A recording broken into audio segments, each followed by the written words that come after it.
皆さんこんばんは、夏目さんちのゲンです。数々の公園たちのハートを奪ってきた公園キラーのさやです。公園パークの話してる。子供の頃、どこに行っても、どこ出かけても、すべての公園に対して、あの公園面白そうって言いまくってたらしいさやの子供時代です。さやにとっての最高のエンタメが公園巡りだった。公園巡り、そう、もう公園があるだけでもそれでよかったから、それを聞いた公園の皆さんはときめいちゃったんじゃないかな。公園の皆さんね。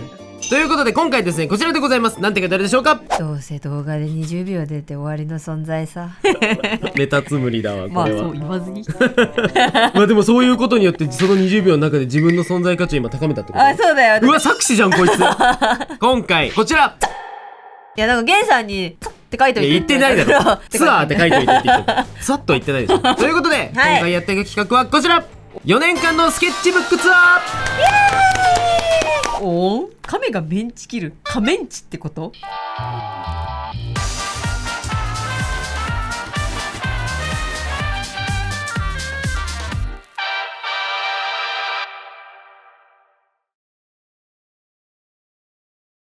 てなわけで、突然何をって思うんですけど、家中にスケッチブックが転がってるのよ、気づけば。そう、ポイッポイって拾っていったら、結構あって。じゃあ行きます。はい。こちら、せーの。いや、これ見て、横にするとわかる。すごい。ほら、ほら。我々がね、ずっと使っている、この黒いの。ドントフォゲット。これ初代ドントフォゲット。初代ドントフォゲット。これが2代目ドントフォゲット。さやさんがね、ちょっとドントフォゲットちぎりがちっていう。あ、そうそう。このちぎれるという特性を遺憾なく発揮して、なんかブチブチちぎってどっかにやっちゃうから、結構ないんだけど。このドントフォゲットシリーズのこのノートが、なんとパート2なんだけど、でゲンさんもパート2があって。そう、これ僕のパート2。これが多分パート1が、これかな？ちぎりすぎじゃない？本当に。ちぎってるからね。ちょっとごめんなさい、そういうのもあるんですが、そう、このドンフォゲノート、これなんで今回この企画やろうかなって思ったのが、そもそもこのドンフォゲだけで3冊目。スケジュール通り動画が出てたら、先週交換子育て日記、あれ楽しかった。そう、あれやってたと思うんですけど、あれが3冊目なんですよ。あ、そうだから今ちょっとそこにあるんだけど、まあそれはちょっと皆さんぜひ最近の動画見ていただけると、4個ぐらい出すとかそれで熱すごい。てなわけで、これそんなきっかけもあったのと、実は夏目さんちがお絵描きをやり始めた、チャンネルとしてそうお絵描きをやり始めたのがなんと丸5年突破、5周年です。最初はね、夏目さんち実はゲーム実況チャンネルだったんだけど、チャンネル名が夏目さんちのゲーム実況っていうチャンネル名から夏目さんちになって、その夏目さんちっていうチャンネル名になってからしばらくしてお絵描き動画が始まったんですよ。それはもう5年ですか。活動でいうと7年目をもう突破してるんですけど、お絵描きチャンネルじゃこう春日部在住の某しんのすけも育つ年齢ですよ。まあね、しんちゃんがしんちゃんになると、小学生がギリ卒業しない、うわー、キリ悪いなっていう期間で大量にいろんな絵を描いたし、スケッチブックには実はちゃんとした絵を描いてこないスタイルなんだけど、そうだね、なんかめっちゃ時間かけて描く前にラフだったりとか、なんかアイデアスケッチが割と多いけど、だとしても5年間っていうか4年か、スケッチブックを使い始めたのが実はこの今ちょうどここに出てる表紙、これ懐かしいよな。これも懐かしいね。なんかもうこれいいよな。この絵結構好きなんだよな、ずっと。これを描いたのもそもそも2020年の12月に描いたやつで、1年間ぐらいはなんか夏目さんちすごい舐めたことに、その辺のペラインのもにいっぱい描いてたから残ってないやつが多いんだよね。そうだね、1年分ぐらい。でこのクロッキー帳を作り始めたあたりから少しずつスケッチブックが積み重ねていったので、この辺も企画と合わせてなんかラフとかが出てきたらこれこういう絵にしたわみたいなのも振り返りながら、ちょっと5年記念ということで、夏目さんちのお絵描き5年記念、皆さんで一緒に振り返っていければと思います。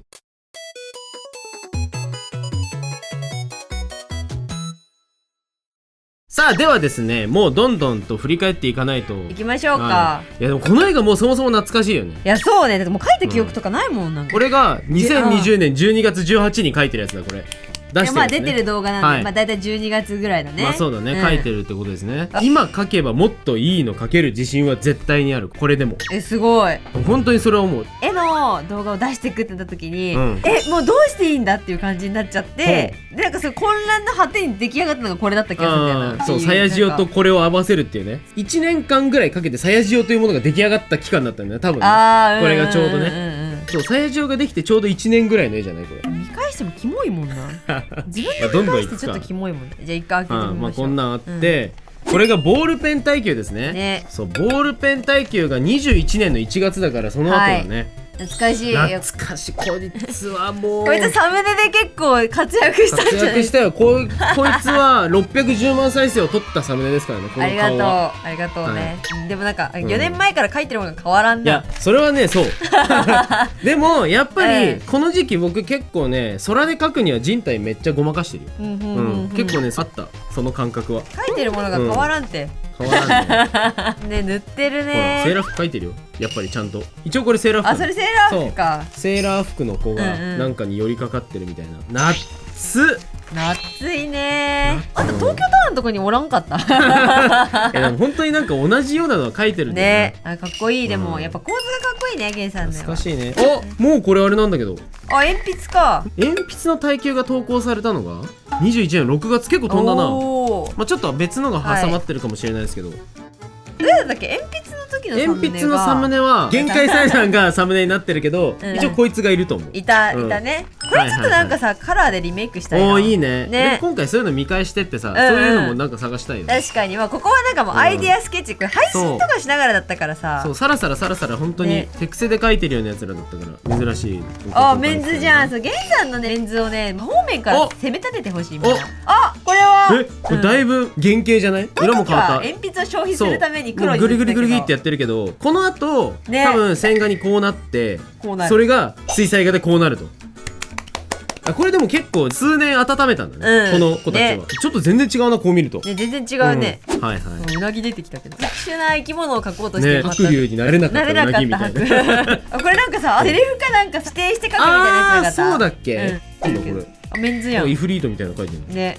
これなんか意味がわからない形の女の子シリーズちゃんとまた描きたいな。あー、いいね。この辺リメイクしてこれもこういうのとか。これほら見て。減らすぞって感じなんだよね。作品クオリティより減らすぞっていうのを優先してるようなこことかね。ね。夏。これもなんだかわかんない。もうヒューって書いてある。減らしたくて。最後これだ。あー、もう芯の幅でこうやって書いてるやつだね。見て。終わったー書いてる。まあっていうのがあってもう最後まで行って多分その辺に問題のあれがあるんじゃないですか。あ、やばい、ほら見て闇が。それだよ。それがある。それは現れたみたいなやつだ。出てきた。出た。これマジで闇の中の闇よりいでし夏目さん。これはね、何が問題あるかというとね、この奥にね、この裏にあるんですよ。これあね、浪川大輔さんにお声をね当てていただいた時ね、声優との夜遊びの番組の中で浪川大輔さんがこのキャラクターのイメージの声を当ててくださるっていう人素晴らし生い動画ですよ。そんなことあるって時に浪川さんがペラって言った時にこれがドゥーって出ちゃったっていう。放送に裏がずっとこの闇よりいでし夏目さんちが映ってて知ってる方がざわざわしてたっていう。あ、夏目さんちがね。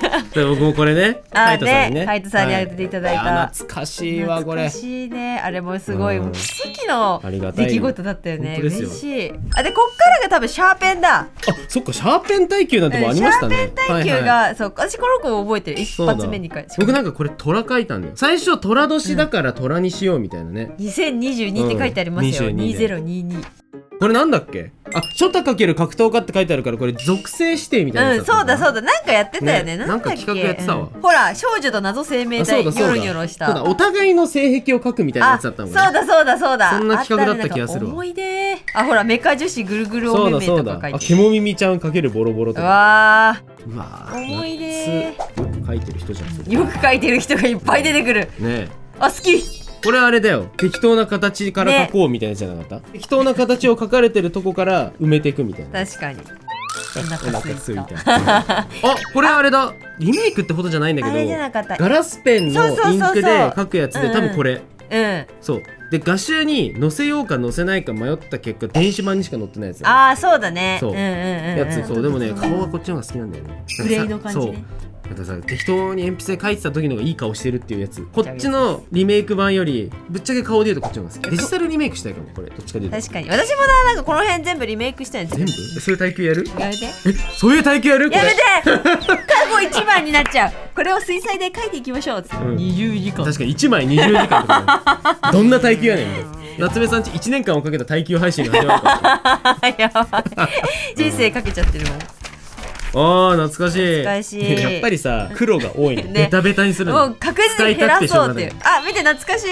これはリメイクしたやつですね。これね、なんかね変遷があるんだよ。まずこれをシャーペン体験の時に書きます。で、それをiPad を耐久の時にこれを線画でカラーにします。やったね。そうだ。でそれをそこで作った線画を水彩で塗ったのがこちらにあります。そうですね。これは画集にも入ってる。そうすごいね遠いんだよな。書き慣れてないよね。書き慣れてない。生まれたてかこいつ。シャーペン耐久の時って2022年1月でしょ。で多分ね弱気の誕生が 3D ペンアートとかあの辺だったでしょ。あの辺って多分このぐらいの時期だったから生まれたてかも。生まれたてだから慣れてないんだよ。すごい書き込んでる。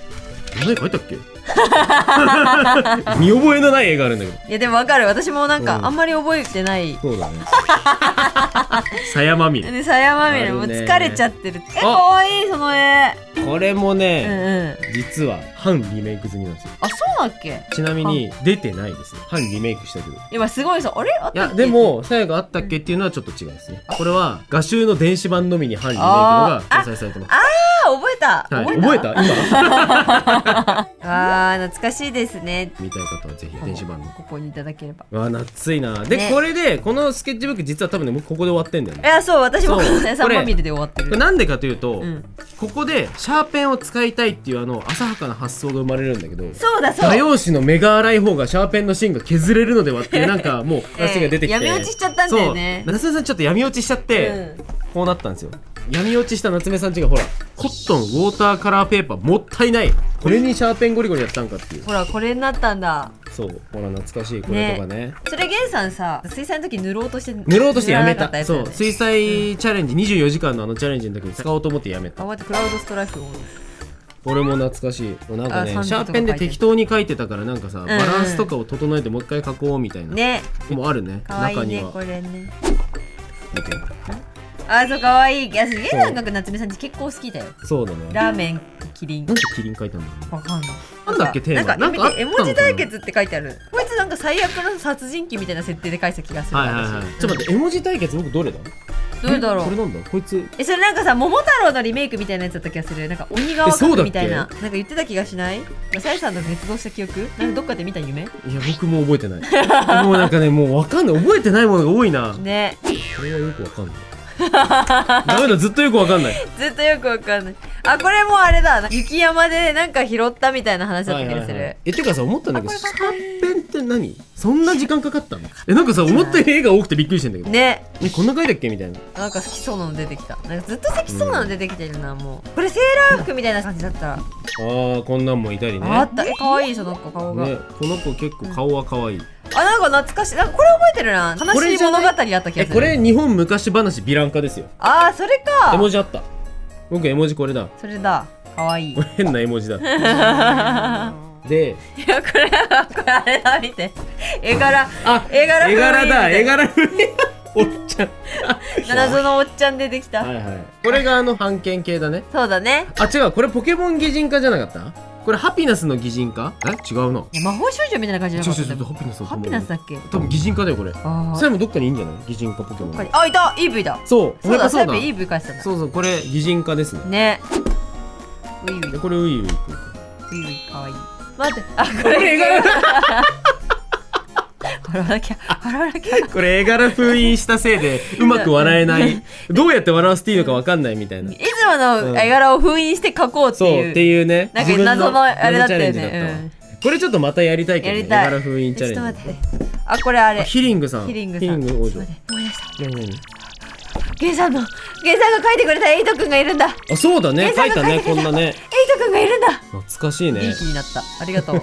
これあれだ。日本昔話ヴィラン化ですね。あったね。これなんか女装男子みたいな名前だった気がする。これ絵文字じゃない？ね、花嫁なんとかみたいな。わー歴史やってますねこれは。でこれがシャーペン耐久とかがメインだねここまでが。そうだね。コピック耐久。これですね。まずコピックインク72色使い切りだったっけ？いやそう公式のコピックさんの方で販売されてるコピックセット、これを全部使い切るっていう企画だったんだよね。そうだね。36色セット使い切って地獄だったやつ。そうこれ表紙に書いてみたってとこだねまずね。そうそう。まず表紙も面白かったよな。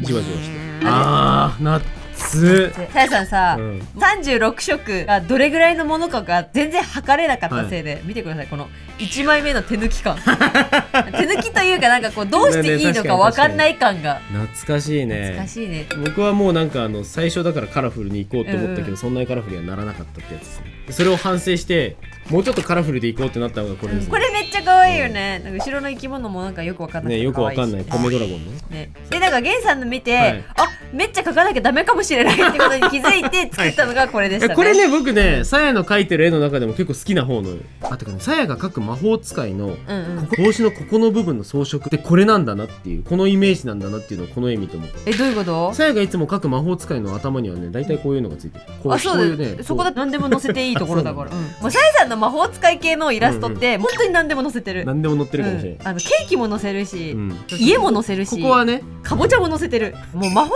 使いの個性を出す場所だと思ってる。そうなんだ。ここがそこでみんな個性出してる。そうこの子可愛いよな、すごい。この子なんか妙にうまく塗れた気がする。なんかいかにもコピックイラストっていう感じですごい好き。コピックイラストの感じは出て。あ、これさやの絵なんだよ。あ、これってかあれだよね、シューしたやつ。そうお互いやったんじゃなかった？あ、そう確かお互いシューってしたところにチェンジして描くみたいな。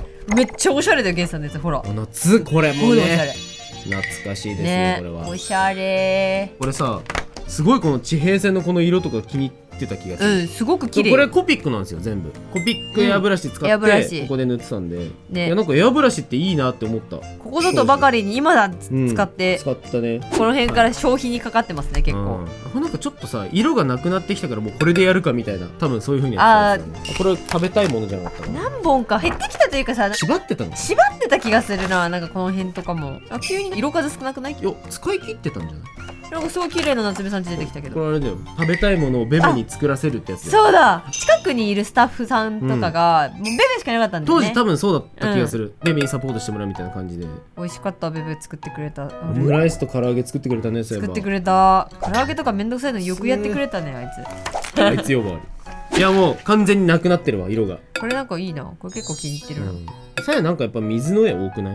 なんかよく言っていただける、やっぱ水泳部だったからじゃない？水泳部だったからなんだ。やっぱ水泳部だったからだと思う。そうなんだ、水泳部だと水の絵描きたくなるんだ。特に背泳ぎだったからかもしれない。見たかったな本当。そうそんなやついねえだろ。僕この絵ね、デジタルでリメイクしたいと思ってる。いいと思う。結構これね、好きなの。なんかうまく描けてないからこそ、でもモチーフは好きだから、今の画力で描き直したいって思う。いいと思う。なんかポフポフ系の謎だね。なんか多分ね、僕この時短絡的に武骨なメカにふわふわしたものつけとけば、いい雰囲気になるって思ってた時期で、だからポメドラゴンとかも描いてたし。そういう足し算なんだ。ゲンさんだから。ガビガビしてるからふわふわしたの重なってる。ガビガビしてる。そう。でももうないよほら。なんかね、インクなくなってきてる気がする。多分ね、肌色系がないんじゃない？肌に使いたい系の。だってなんかさやさんこんなね単色でやることないから肌。夏これ。これね。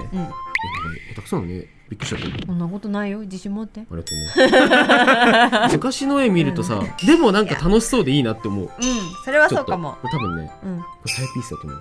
でもね、多分ゲンさんがね、多分サヤの絵を。確かそう、サヤの写真なんか何でもいいやと思って。そう。サヤがこうダブルピースしてる。サヤピース。ほら、サヤピースだよこれ。てかさ、ツイッターでさ、私さ誕生日の時に皆さんからいっぱいおめでとうっていう一封いただいたから、なんかそれのお礼を伝えるためにピースしてるイラスト描いたの。それにさやさんピースだってみんなちゃんとね気づいてくださってて、さやピースでね。そう、お恥ずかしい限りです。さやピースです。見てほら同じ色しか似た感じの色が残っちゃってる。もう色がなくなってる。色がないこれ苦肉の策でこの感じにしてた気がする。もう色なくて。でもなんか逆に色縛られてくるとさ、最初よりまとまった絵になって、まあそれはそうかもしれない。使えないから、だからもう本当に使えなくなってる色が。そう、なんか緑と黄色が残ってたのをよく覚えてる。緑と黄色残ってたね。僕なんかグレー系しかなくて、肌を塗れるものがもうみたいな感じになって、でもなんかこれは逆にだから色が少なくなってまとまったんじゃない？いいと思う。肌塗ってないしもう無白じゃん。無だよ。見て、もう終わりそう。もう線もない。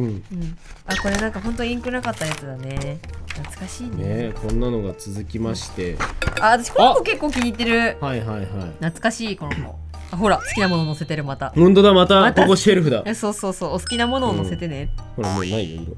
本当だ。もうない。うわー、茶色は俺が使う、緑はお前がやれっていう、そうやってたんだ。だってほらこうなっちゃったこれなくなったんだよこれで。でもありがとうになってる、なくなったありがとうからの、待って、まだ早いよ。まだ早い。まだね、その手前にね、実はね、関係ないやつがいる。これ、はい、こちら。お、懐かしい。懐かしいね。これ多分合唱にも載ってるかも。それ合唱に載ってるよね。そうだ、合唱にも載ってるやつで、これお夫婦のセットに入ってる塗り絵かな。塗り絵です。今思うと恥ずかしいな。もっとちゃんとした塗り絵を同梱してくださいませんかね、お夫婦さんね。またね。もうちょっとちゃんと描くんでもう一回。いやでもこれ色味がすごい可愛いから。なんかさ、昔の絵見るのって恥ずかしいわ。照れるよね。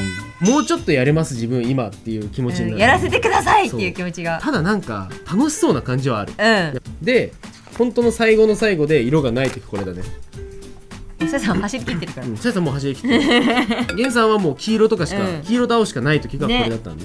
それかっこいい、おしゃれ。そして出た。おっさーん。おっちゃー。おっちゃー。これ本当に最後の最後でね、もう最後の最後で助けてくれたのこのおっちゃんだったよね。多分これ茶色を使い切るためにこういう感じでやってて、そう影を描いておぼろげに現れるおっさん、ここで使い切ってるもんね。ね、シャクシャク。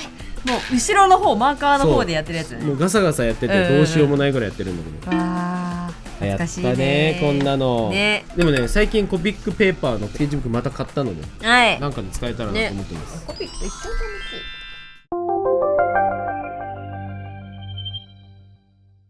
始まりますよこれ。ちょっとまた時代は戻るかもしれんけど、ドンフォゲノートじゃん。さやさんね、ちょっとね、破いてねっていうか、どっかにやっちゃってるので残ってないかもしれないんだけど、とりあえずこれが落書き部屋で出したやつだよ。多分ブリュレの案件で、わしかし系よ。そうだ、わしかし系よ道だね。ゲンさんが絶対に書きそうもないものをリクエストしてどんどん書かせるってやつで、やったこれ菅原の道だ。菅原の道だね。目隠しで掴み取ったコピックを使ってお絵描きだよね。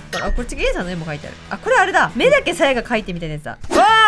これよ。そう、初代交換絵日記21年の11月か。でも耐久のが早いんだやっぱり。やっぱそっか。コピックの耐久いつだったっけ？2021年10月22だから。コピック耐久のが先なんだ。でその後にこれなんだ。ほら見て、あなたはこの本を開いた32人目のアリス。このノリまたやってたよね、この間もね。一生やってる。一生好き。そうそう、歯磨きしてる女の。ずっと意味わかんないんだよな。何かを伝えろよって感じしない、この文章。歯磨いてますか？私は昨日お絵描き BBS でハンドルネームマスター G で書き越したものです。何を言ってんねん。書き子とか聞くとお腹痛くなってくる。で、さやさんね、前髪切りすぎたちゃんね。この間は子育て公開日記だったけどさ、普通のイラスト公開日記もいいね。そうだね。ちゃんと時間ガッと決めてやるみたいなね。やってみたいな、また。これさやが適当に塗ったところをゲンさんがちゃんとイラストにしてねってやつ。ここは馬ちゃんね。ここは馬ちゃん。頂点になってない子。かわいいさやぴじゃん。かわいいさやぴ。どうしたのさやぴの子。ゲンさんが描いたキラキラのさやぴじゃん。これなんだっけ？これ合作か。さやがこの周りだけ描いて、開けたところに何か描いてみたいな。そうだ。そう、超無茶ぶりした。それだ。でさや描いたんだ。かわいくね、この辺。かわいいな。懐かしいね、なんかね。なんかすごい。なんかやってる。これはね、すげえネタバレです。だけ言っとこう。なんだろうね。これ。それさ、エデンズゼロじゃない？エデンズゼロ。ほら。そうだ、エデンズゼロのミリシラお絵描き対決ってやって、エデンズゼロが終わったんですよ、もう。完結です。江ノ島博先生、お疲れ様でした。最後だった。僕時はみの設定が大好きでしたっていうのをなぜかここで宣言します。ジンがまたポニーテールになって、そしてジンがまた髪の毛がカットされまして、ありがとうございます。謎のお礼が。でもね、ジンをもう一回ポニーテールに戻してくれたことに関して本当にお礼を申し上げたい、御礼申し上げたいという気持ちで、謎の御礼がね、もうこの頃にはまさかね、真島先生と動画を撮るなんて思って書いてないですからね。だいぶ寄せてるよね。そう、真島先生っぽい顔で主人公だったらきっとこういうのがあるだろうみたいな感じで書いたやつですね。これもだいぶ寄せましたね。寄せてるね。懐かしい。懐かしい。ホムラね。実は動画になってない。ホムラはどこ動画になってないんだ。多分ホムラのパート尺の都合で消えた気がする。正しいじゃん。エルサや。おい、まんまエルザなんだよね。これあれだ。反転お絵描きだ。反転お絵描き多分さ、ちぎってどっかやったよね。そうだね。カービィだけだ。お試しで描いたやつだっけ？そう。これ何？ルックブックだよ。おお。ジジタのいる年齢がそうだ100歳とか言ってる。また懐かしい。これロボちゃんね。これ確かなんかさ、すげえ悲しい物語だった気がする、このルックブック。すげえ悲しい物語だったよ。なんかそうこれで描いたんだ。これ Day1？ これが Day1 ださやろ。Day1、Day2、Day3、デイ3タコアロハ普通に可愛いと思ってんだけどね。タコアロハ可愛いね。商品化しますよ。商品化しますか、タコアロハ。最近アロハ好きだね。あ、そうなんだ。あと横田さんもアロハよく聞いて。あ、じゃあ横田さんもタコアロハにしようか。A4。これ結構気に入ってるんだよな。僕もなんかこの Day4 はすごいさらっと。めっちゃおしゃれだよねそれ。Day5 あった書いたこれ。レザージャケット。あの楽しっぽが出てる。Day6 ね。Day6ね。温度差すごい。温度差すごい。何のために風邪ひきそう。温度差すごすぎて、この動画でしたね。ね。この動画の最後にはなぜかさやさんがルックブックを披露するっていう。そうだこれ全部空想だったみたいなそう感じだった。全てはもうデパートの中の AI っていうか、魔法少女だったんだよ。あ、そうだ魔法少女。そう、割と破滅的なエンディングを迎えちゃう感じの話だった気がするわ。詳細を思い出せないんで気になる方はぜひ見てください。ぜひ見ていただければ。これあれじゃない？さやじゃない？なんでチェンジしてるんだよ。目の部分だけ書き換えたら絵柄乗っ取れるのかみたいなやつやったんだよ。そうだ、絵柄乗っ取り企画だ。これがあれだ、ブリュレだ。あ、ブリュレか。この時か。あ、そうそうそう。確かに紙引きだったよなこれ。紙引きの色合いだよねこれ。ピューさんじゃん。これあれだ、小説の文章から書くやつだ。あー、そうだ。あ、これラグマットだ。ラグマットこれ作りたいとか言って。本当はこれ作りたいって言って無理だった。そうタフティングこの動画ね。そう思った100倍タフティングがむずくて、これを作るなら巨大なサイズで作んないと多分できない。あ、そうそう。さやがさタフティングの時にパラちゃん妊娠してて、そうそうそう、お腹結構大きかった時期だったから振動良くないよねって言って、僕がなんかめっちゃガタガタガタガタってやってたやつだ。そう、私は下で糸こうやって送る係。糸送り係。だからこの動画ぜひ見てください。はい、これは作ってませんのでぜひ見てください。なんかさ、もう一回やりたくない？やりたいね。なんかさ、巨大タフティングとか作りたいよね。ね。これが評価だ。ああ、そうだね。これがハウル。ハウルだ。ちゃんとハウルっぽいもんね。なんかかわいそうな感じ。辞書。ああ、そうだ。辞書の単語から書くやつだ。適当にこう引いたとこから組み合わせて広辞苑使ったやつだ。これもそうだね。備えるとブナ体だ。でこれもそうだね。なんかこれそんな前じゃない気するけどね。でも懐かしいね、なんかね。インビジブル馬だ。そうだ。これさやじを擬人化。それも全部ちぎっちゃったの？どこにあるの？多分普通に紙になっちゃってるんだよな。ああ、じゃあさやさんのが見たい方はこの動画にぜひ。すごい、この動画で何個宣伝してるんだろうね。で良き心擬人化。あざといこの子ね。良き心こんなに可愛かったんだって感じ。あいつオスの予定だけどね。オスかもしれない。背景が特定されてないから。それはそれでありだ。このね、男か女か分からないって言ってるさやさんのネタもね、結構古いよ、夏目さんち的には。歴史だよ、もう。いつの動画？その実態はメタのピポン。僕のピポポに最後感動したやつ。あれ何の動画だったっけ？さやさんは基本的に男か女か分からない人しか書かないので。そうだからややこしい。いつの動画かちょっと今曖昧なのでよかったら教えてください。はい。ああ、これね、さやじ用の書いてあったトラフィックライトレディですね。これ結構気に入った。もう一回ちゃんと書き直したいなって気持ちもある。いろんな人に刺さってたね、コメントで。あ、そう、これね結構好きって言ってくれてた人多かったんで、僕なんかこのね、ちょっと今後書きたいシリーズの1個あって、セーラー服×異形頭。異形頭いいですよ。そう、異形というか、まあそこまで異形というかほどではないんだけど、このぐらいの感じでちょっとセーラー服っていうこの柔らかいシルエットに対して武骨な機械を入れるみたいなやつやってみたいなと思ってて、まあそんな話は置いといて、これもこれですね。これ作りたかったやつね。絶対作れるわけないね、こんな。あ、これあれだ、 CMYK ペンです。3色だけで全部の色を描こうぜみたいなこの動画ですね。はい、懐かしいね。これもなんかね、頑張ってね、ほら緑ないけど緑に見せるみたいな。やりましたやりました。あ、ソニックだ。そうだ、頑張ったね。頑張ったね。で最後ね、これもリメイクしたいな。これ確かに他のでちゃんと色使って描いても良さそうだね。あ、そうそうそうそう、うさてんくんいいじゃん。うさてんくん、あ、見て、僕らは出会ったんだ、このオンラインで。これあれだ、表紙案を書こうみたいな。夏目さんちが画集が出る前に、画集どうするみたいな、でそれを2人で考えるみたいな企画で、このクソダサーがでもこれ結局画集を購入していただいた方は全然知ってると思うんだけど、これ画集に隠れてるんで、ぜひ探してみてください。ちゃんとこのポイムも入ってますんで。これあれです、モザイクから描くやつでマジで分かんなくて、一人だけ急にモザイクからオリジナルキャラクターを描く企画やってたやつ、全然違うことしてるやつ。そうあれ、それはガッシュはね当てて、それも分かんなくて、なんかベベそうベベなんかね、なんかベベ何だったっけな。これ多分ややこしいのが、モザイクからお絵描きっていうタイトルで出てなくて、これ結構でもあれじゃない？見てない方いらっしゃるかもね。多分見てない方いる。この動画、夏目さんちが実は活動休止をしてましたっていう、してたんだけど動画は出してたから活動休止してないけど活動再開しますみたいな、意味わかんない動画を出したの。ちょっと動いてなかった時期があって、めっちゃやるよみたいなことを言いたい動画でやったのがこのモザイク企画ですよね。あ、これディズニー画材だ。そう、ディズニー画材でお絵描き。テラメタルの先生たち夏ってほどでもないんだけど1年前か。ね。さやさん何でもちぎっちゃうの。びっ全部くりしたねちぎれてるわ。源さんのしか出てこないじゃん。さやはそうだこうやって開かなきゃいけないから。そうそう。あ、ですってそれを学んでドンフォゲ2からはお互い逆から書くっていう。そう逆に開くように書き始めればいいんだってことに気づいて、ドンフォゲ2からはこういうシステムになったんですよ。向きがねちょっといろいろあって切らないと書けねえっつって切っちゃってたんだよね。これはもうテラメタル学園1周年おめでとうございます。おめでとうございます。ぜひねテラメタル1周年記念の歌がめちゃくちゃ可愛いので見ていただきたい。これテラメタル学園の先生たちの復活するための怪文書を読み取って書こうっていうもので、これは僕がその怪文書から読み取ったノビティループです。皆さんが書くとこうなっちゃう。猫エネル事故出てきた原型が強い。この家にめっちゃ可愛いんだよな。この辺なんか一回ちゃんと書きたいけど、このなんかラフからちゃんと仕上げる系で。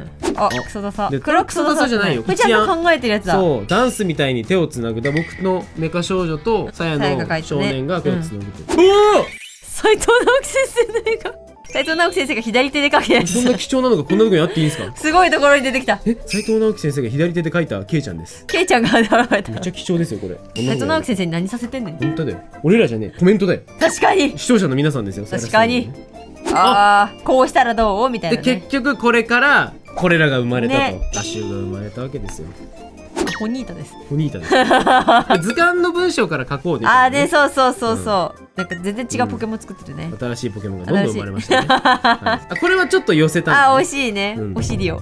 この辺落書き部屋だな。中国語のやつだ。これ夏いけどそんな前じゃないな。この動画ですね、落書き部屋の中国語からキャラを描くってやつで、実はこのドンフォゲの1がねちょっと残ってる理由があって、途中で原画展に一旦置くように送ったんだと思う。これ出張に行かれたんですね。確かね、このページら辺をなんか飾ろうみたいな。あ、そうで、だから途中で止まってさやもちぎりすぎて抜けたってなって、じゃあ変えましょうということでこれです。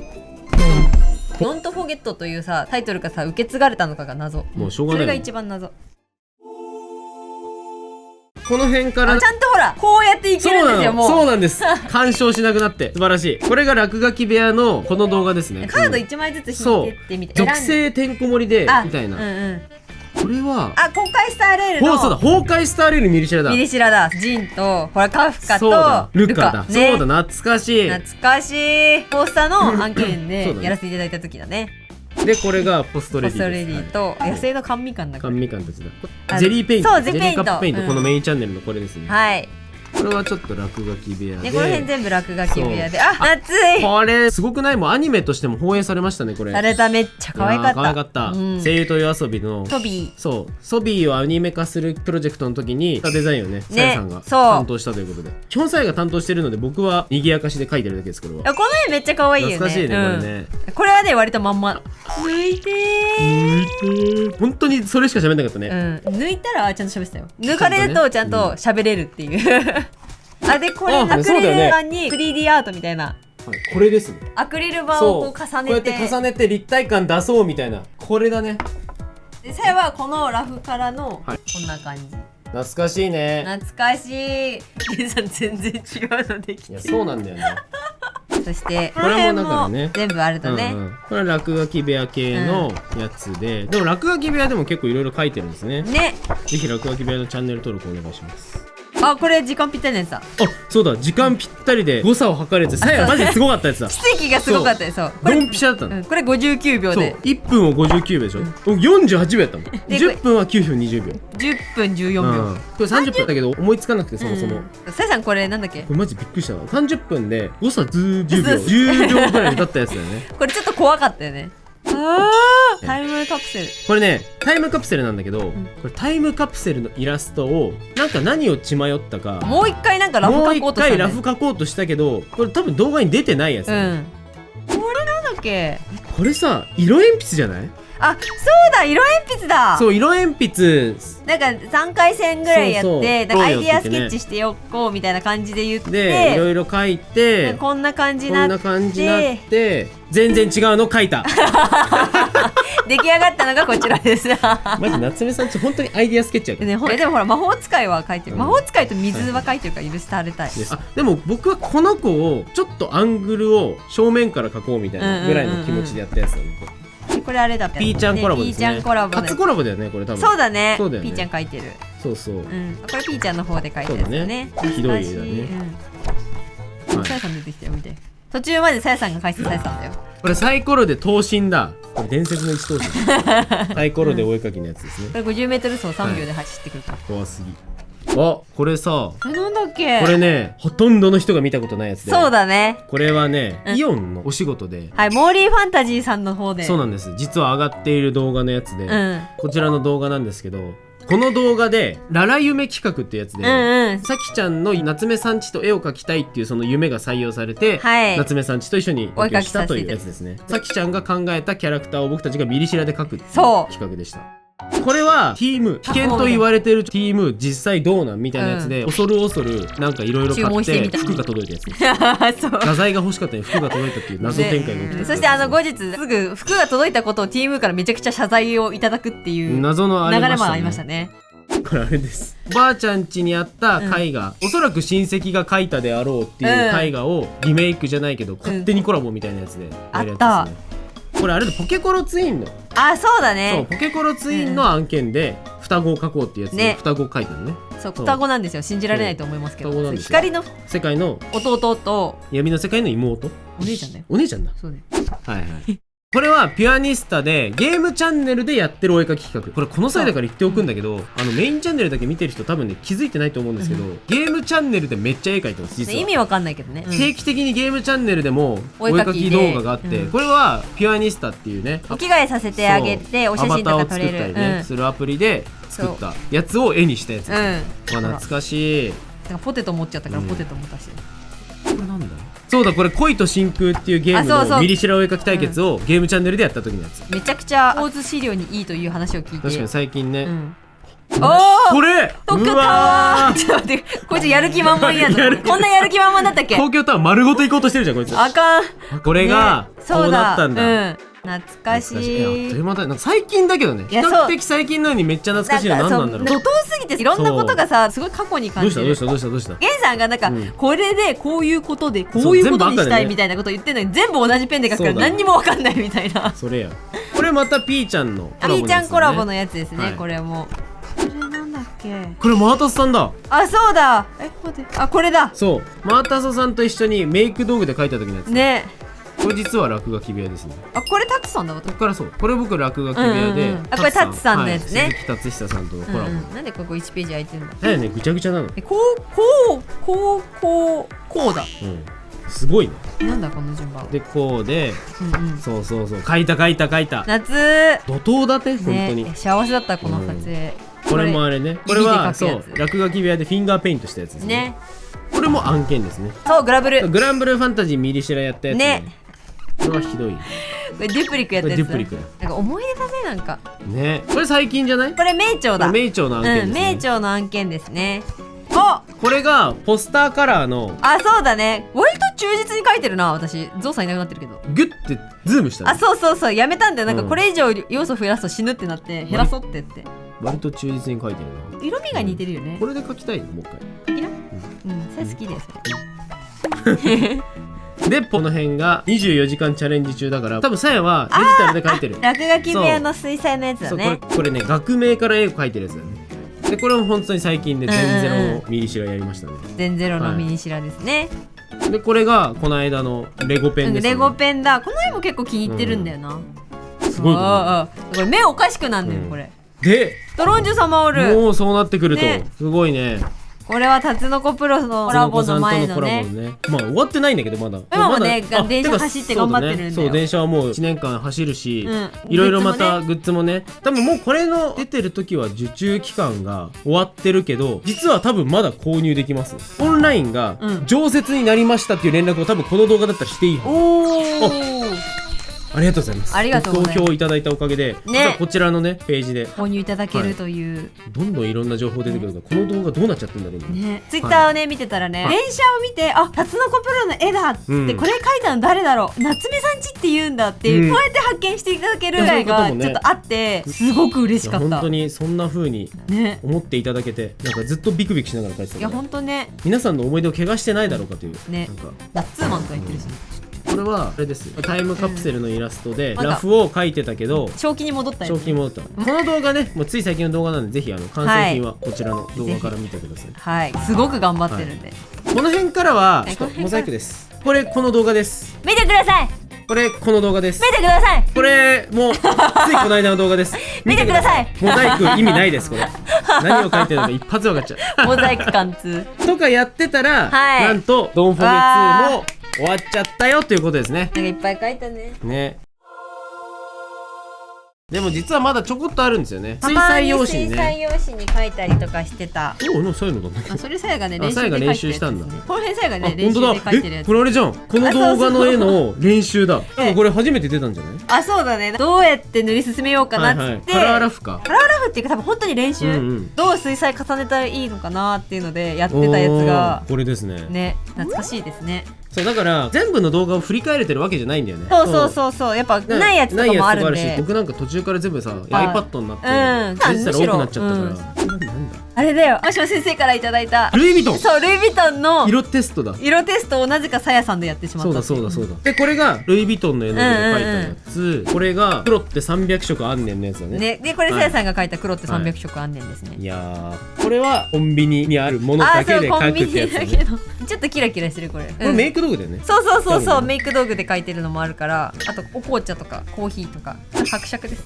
あ、これ伯爵か。伯爵です。そうだ、5万円なりって書いてある。1本5万円の最強の高級鉛筆で描いたっていうだけのやつ。恐ろしいやつ。てかここにいるし。います伯爵。伯爵庶民と一緒の生活してるから、もううちでは庶民になっちゃった。たまに使ってる。でも可愛いよね。私は伯爵だぞって言ってるやつがここにぶち込まれてる。まさか伯爵こうなると思わなかったね。コンビニ行くの？じゃあちょっとさ、あれ買ってきてよみたいなさ。馴染んでる。もうカップラーメン食うよ。カップラーメン食うよ。